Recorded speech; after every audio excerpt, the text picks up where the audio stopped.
I've always been fascinated by the blurry line between hero and villain. History is full of characters who straddle this line, but none more so than notorious outlaws. These individuals have captured our imagination for centuries. But here's the thing. Were they really heroes or just clever criminals? Let's talk about the American West, a place where outlaws became legends. First up, Jesse James. Now you might be thinking, just another train robber. But Jesse was more than that. He was a Confederate guerrilla turned bank and train robber, wildly famous and often romanticized. They called him a hero. The law called him a criminal.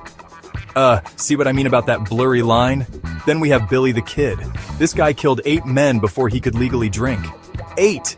He escaped from jail and was eventually gunned down by Pat Garrett. Billy's story is like something out of a dime novel, which, well, is probably why it became so popular. But outlaws aren't just an American thing. Let's hop over to Australia and meet Ned Kelly. This bushranger is famous for his homemade armor. Imagine a guy in a metal helmet facing off against the police. It's like a medieval knight in the Australian outback. Was he a folk hero or a ruthless killer? Well, that depends on who you ask. Now let's talk about Pancho Villa. This guy was a Mexican revolutionary and bandit leader who fought against both Mexican and US forces. Here's where it gets interesting. Villa was both an outlaw and a national hero. See how complicated this gets?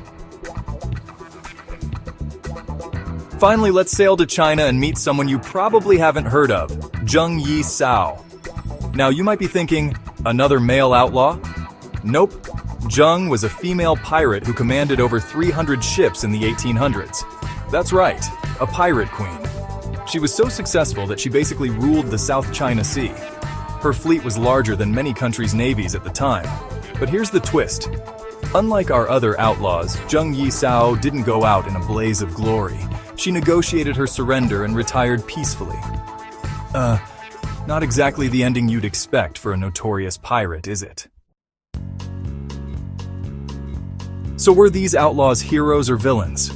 Well, humans are weird, and history is complicated. These figures exist in a gray area, celebrated by some and reviled by others. Their stories continue to fascinate us because they challenge our notions of right and wrong, of justice and injustice.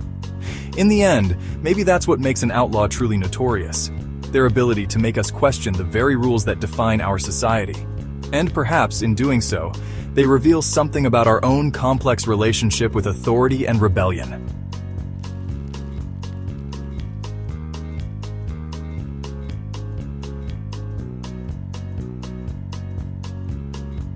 Wanted, viewers like you, subscribe and join the gang before we ride off into the next story.